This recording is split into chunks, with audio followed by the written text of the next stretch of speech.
नमस्कार दोस्तों, अपने प्रिय यूट्यूब चैनल एक बार फिर से आपका हार्दिक स्वागत करता हूं। दोस्तों, आज हम लोग लेके आए हैं जीव विज्ञान से रिलेटेड सारे महत्वपूर्ण क्वेश्चन जो बार बार एग्जामों में पूछे गए हैं। जैसे ये railway group D, railway NTPC या स्टेट लेवल के कोई भी एग्जाम जिसमें साइंस के क्वेश्चन पूछे जाते हैं, वो अति महत्वपूर्ण क्वेश्चन हम लोग करने वाले हैं। तो आइए हम लोग वीडियो स्टार्ट करते हैं। तो सबसे पहले हम लोग पढ़ेंगे क्वेश्चन नंबर फर्स्ट है, जीव विज्ञान एवं जंतु विज्ञान के पितामह या पिता किसे कहते हैं? जीव विज्ञान या जंतु विज्ञान के पिता या पितामह किसे कहते हैं? किसे कहते हैं? अरस्तू को कहते हैं। किसे कहते हैं? अरस्तू को कहते हैं। क्वेश्चन नंबर दो हमारा है, पूछता है चिकित्सा विज्ञान के पिता किसे कहते हैं? चिकित्सा विज्ञान के फादर ऑफ मेडिसिन किसे कहते हैं? तो हिप्पोक्रेटिस को कहते हैं। किसे कहते हैं? हिप्पोक्रेटिस को कहते हैं। क्वेश्चन नंबर 3, कोशिका की खोज कब हुई और किस वैज्ञानिक ने की थी? जो कोशिका की खोज कब हुई और किस वैज्ञानिक ने की थी? तो कोशिका की खोज हमारी 1665 में हुई थी। कब हुई थी? 1665 में हुई थी। इसकी खोज रॉबर्ट हुक ने की थी। किसने की थी? रॉबर्ट हुक ने की थी। कोशिका की खोज कब हुई थी? 1665 में हुई थी और इसकी खोज रॉबर्ट हुक ने की थी। क्वेश्चन नंबर 4 हमारा पूछता है सबसे बड़ी कोशिका किस पक्षी के अंडे की होती है? सबसे बड़ी कोशिका किस पक्षी के अंडे की होती है? सबसे बड़ी कोशिका किस पक्षी के अंडे की होती है? तो किस पक्षी के अंडे की होती है? यह हमारे शुतुरमुर्ग के अंडे की होती है। शुतुरमुर्ग का अंडा इतना लगभग बहुत बड़ा होता है, लगभग इसके 4 लोग, एक अंडे से 4 लोग आमलेट खा सकते हैं। क्वेश्चन नंबर 5, क्वेश्चन नंबर हमारा 5, पत्तियों का रंग पीला होने का क्या कारण है? पत्तियों का रंग पीला होने का क्या कारण है? तो किस कारण पत्तियों का रंग पीला होता है? तो कैरोटीन के कारण पत्तियों का रंग पीला होता है। इसी में क्वेश्चन एक पूछ लेगा दोस्तों, पूछ लेगा कि गाय का दूध पीला क्यों होता है, या गाय का दूध किस के कारण पीला होता है? तो कैरोटीन के कारण गाय का दूध पीला होता है। क्वेश्चन नंबर 6, आत्महत्या की थैली किसे कहा जाता है? आत्महत्या की थैली किसे कहा जाता है? तो आत्महत्या की थैली लाइसोसोम को कहा जाता है। किसे कहा जाता है? लाइसोसोम को कहा जाता है। आत्महत्या की थैली किसे कहा जाता है? तो लाइसोसोम को कहा जाता है। आरएनए तथा प्रोटीन के बने होते हैं। आरएनए है जो हमारा आरएनए और तथा प्रोटीन किसके बने होते हैं? तो ये हमारे राइबोसोम के बने होते हैं। किसके बने होते हैं? राइबोसोम के बने होते हैं।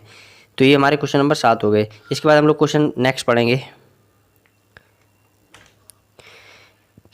क्वेश्चन नंबर 8, क्या प्रोटीन की फैक्ट्री किसे कहते हैं? प्रोटीन की फैक्ट्री किसे कहा जाता है? प्रोटीन की फैक्ट्री किसे कहा जाता है? तो प्रोटीन की फैक्ट्री राइबोसोम को कहा जाता है। किसे कहा जाता है? राइबोसोम को प्रोटीन की फैक्ट्री कहा जाता है। क्वेश्चन नंबर 9, मनुष्य में कितने जोड़े क्रोमोसोम पाए जाते हैं? मनुष्य में कितने जोड़े क्रोमोसोम पाए जाते हैं? तो मनुष्य में 46 गुणसूत्र पाए जाते हैं और जिसमें 23 जोड़ी क्रोमोसोम पाए जाते हैं। जोड़ियों में पूछेगा तो 23 जोड़ी, और वैसे कुल पूछेगा तो कितने क्रोमोसोम पाए जाते हैं? 46 क्रोमोसोम पाए जाते हैं। क्वेश्चन नंबर 10 पूछ लेगा, कोश का विभाजन से जीव में प्रजनन एवं वृद्धि होती है। कोश का विभाजन से क्या होता है? जैसे कोश का विभाजन होता है उससे जीवों में क्या होता है? प्रजनन एवं वृद्धि होती है। क्वेश्चन नंबर 11 क्या है? क्वेश्चन नंबर 11 हमारा, कोश का विभाजन की सबसे छोटी रचनात्मक एवं कार्यात्मक इकाई। कोश का विभाजन जो हमारी सबसे छोटी रचनात्मक एवं कार्यात्मक इकाई होती है। क्या होती है? कोश का जो विभाजन है हमारी सबसे छोटी रचनात्मक एवं कार्यात्मक इकाई होती है, और कोश का विभाजन से जीव में प्रजनन एवं वृद्धि दर होती है। इसके बाद क्वेश्चन नंबर 12, मानव शरीर में करीब 5000 अरब कोशिकाएं होती हैं। कितनी पूछ लेगा? क्वेश्चन पूछ लेगा मानव शरीर में कितनी अरब कोशिकाएं पाई जाती हैं। तो कितनी अरब कोशिकाएं पाई जाती हैं? तो लगभग 5 अरब के हमारे शरीर के अंदर पाई जाती हैं कोशिकाएं। क्वेश्चन नंबर 13, गुणसूत्र की खोज किसने की थी? यह वैज्ञानिक हमारे हैं जो बाल्डेयर, इन्होंने गुणसूत्र की खोज की थी। किसने की थी? बाल्डेयर साहब ने की थी गुणसूत्र की खोज। गुणसूत्र होते कितने हैं? 46 होते हैं। जोड़ियों कितनी होती हैं? 23 जोड़ी होती हैं। मेल में कौन कौन से पाए जाते हैं? मेल में हमारे X और Y गुणसूत्र पाए जाते हैं, और फीमेल में हमारे कौन से गुणसूत्र पाए जाते हैं? तो XX गुणसूत्र पाए जाते हैं। जब मेल का X और फीमेल के X से मिलता है तो लड़की पैदा होती है, और मेल का Y और फीमेल के X से जब मिलता है तो लड़का पैदा होता है। क्या होता है? लड़का पैदा होता है। इसका नेक्स्ट क्वेश्चन हमारा, सबसे लंबी कोशिका तंत्रिका किसकी होती है? सबसे लंबी कोशिका तंत्रिका तंत्र किसकी होती है? सबसे लंबी कोशिका तंत्रिका न्यूरॉन की होती है। किसकी होती है? न्यूरॉन की सबसे लंबी तंत्रिका होती है। किसकी होती है? न्यूरॉन की होती है। शैवाल का अध्ययन क्या कहलाता है? शैवाल का अध्ययन क्या कहलाता है? शैवाल का अध्ययन क्या कहलाता है? तो शैवाल का अध्ययन साइकोलॉजी कहलाता है। क्या कहलाता है? साइकोलॉजी कहलाता है। इसी तरह पूछ लेता है कवकों का अध्ययन क्या कहलाता है? तो कवकों का अध्ययन माइकोलॉजी कहलाता है। हमने सारे अध्ययन एक ही वीडियो में पढ़ा दिए। अगर आपने वीडियो नहीं देखी है तो जाके आप वीडियो देख सकते हैं। नेक्स्ट क्वेश्चन हमारा, सबसे छोटा आवृत्तीय बीज पादप कौन सा है? तो कौन सा है हमारा? लेमना सबसे छोटा हमारा आवृत्तीय बीज पादप है। कौन सा है? सबसे छोटा आवृत्तीय बीज पादप लेमना है। इसका नेक्स्ट क्वेश्चन, सबसे बड़ा क्वेश्चन है हमारा, सबसे बड़ा आवृत्तीय बीजी पादप है। सबसे बड़ा आवृत्तीय बीजी पादप क्या है? तो सबसे बड़ा आवृत्तीय बीजी पादप क्या है? यूकेलिप्टिस। यूकेलिप्टिस सबसे बड़ा आवृत्तीय बीजी पौधा है। नेक्स्ट क्वेश्चन, सबसे छोटा पुष्प कौन सा है? मोस्ट क्वेश्चन है हमारा, सबसे छोटा पुष्प कौन सा है? तो सबसे छोटा पुष्प हमारा क्या है? वोल्फिया है। कौन सा है? वोल्फिया है। इसका नेक्स्ट क्वेश्चन हमारा है, सबसे बड़ा पुष्प कौन सा है? जब सबसे छोटा पुष्प कौन सा है? वुल्फिया है। तो सबसे बड़ा पुष्प कौन सा है? रेफ्लेसिया है। कौन सा है? रेफ्लेसिया है। नेक्स्ट क्वेश्चन हमारा पूछ लेता है कि सबसे बड़ी पत्ती कौन सी है? सबसे बड़ी पत्ती कौन सी है? तो विक्टोरिया रीजिया सबसे बड़ी पत्ती है। कौन सी है? विक्टोरिया रीजिया सबसे बड़ी पत्ती है।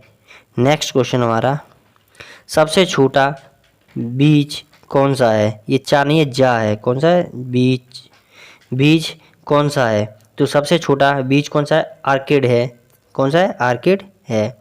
इसके बाद नेक्स्ट क्वेश्चन हमारा, सबसे बड़ा बीज कौन सा है? तो सबसे बड़ा बीज कौन सा है? लेडोसियो है। सबसे छोटा बीज कौन सा है? आर्किडिया है। सबसे छोटा पुष्प कौन सा है? वोल्फिया है। सबसे बड़ा पुष्प कौन सा है? रेफ्लेसिया है। नेक्स्ट क्वेश्चन हमारा है, सबसे छोटा अनावृतीय बीज पादप कौन सा है? सबसे छोटा अनावृतीय बीज पादप कौन सा है? तो यह है हमारा जेमिया पिंगमिया। कौन सा? जेमिया पिंगमिया हमारा सबसे छोटा अनावृतीय पौधा है। नेक्स्ट क्वेश्चन हमारा, केंद्रक की खोज किसने की थी? मोस्ट क्वेश्चन हमारा ये, केंद्रक की खोज किसने की थी? केंद्रक की खोज रॉबर्ट ब्राउनी ने की थी। किसने की थी? रॉबर्ट ब्राउनी ने की थी। किसने की थी? रॉबर्ट ब्राउनी ने की थी। इसका नेक्स्ट क्वेश्चन हमारे होंगे, उसका नेक्स्ट क्वेश्चन हमारा है, पावर हाउस किसे कहते हैं? पावर हाउस किसे कहते हैं? मोस्ट क्वेश्चन है हमारा, पावर हाउस किसे कहते हैं? तो पावर हाउस हम माइटोकॉन्ड्रिया को कहते हैं। माइटोकॉन्ड्रिया को क्या कहते हैं? पावर हाउस कहते हैं। पावर हाउस किसे कहते हैं? माइटोकॉन्ड्रिया को कहते हैं। डीएनए का डबल हेलिक्स मॉडल किसने दिया? जो डीएनए है इसका डबल हेलिक्स मॉडल किसने दिया था? तो यह एक वैज्ञानिक थे, वॉटसन एवं क्रिक थे। कौन? दो वैज्ञानिक थे, वॉटसन एवं क्रिक। इन्होंने डीएनए का डबल हेलिक्स मॉडल प्रस्तुत किया था। नेक्स्ट क्वेश्चन हमारा है, संपूर्ण शरीर में रक्त का परिसंचरण होता है। जो हमारा जो शरीर है इसका रक्त का परिसंचरण कहाँ होता है? तो संपूर्ण शरीर का रक्त का परिसंचरण हमारा कहाँ से होता है? तो यह हमारे हृदय से होता है। कहाँ से होता है? हृदय से होता है। नेक्स्ट क्वेश्चन हमारा है, कह रहा है एक मनुष्य के शरीर में लगभग कितने लीटर रक्त होता है? एक स्वस्थ मनुष्य के शरीर में लगभग कितने लीटर ब्लड पाया जाता है? तो यह हमारे एक स्वस्थ मनुष्य के शरीर में 5 से लेकर 6 लीटर रक्त पाया जाता है। नेक्स्ट क्वेश्चन हमारा है, लाल रक्त कण गोलाकार केंद्र रहित तथा हीमोग्लोबिन युक्त रक्त कण होते हैं। क्वेश्चन पूछ लेगा कि खून ब्लड रेड लाल क्यों होता है? किसके कारण ब्लड लाल होता है? तो यह हमारे हीमोग्लोबिन के कारण ब्लड हमारा लाल होता है। नेक्स्ट क्वेश्चन पूछ लेगा हमारा, क्वेश्चन पूछेगा लाल रक्त कण का जीवन काल कितना होता है? तो लाल रक्त कण का जीवन काल 120 दिन होता है। कितना होता है? लाल रक्त कण का जीवन काल 120 दिन होता है। कितना होता है दोस्तों? 120 दिन होता है।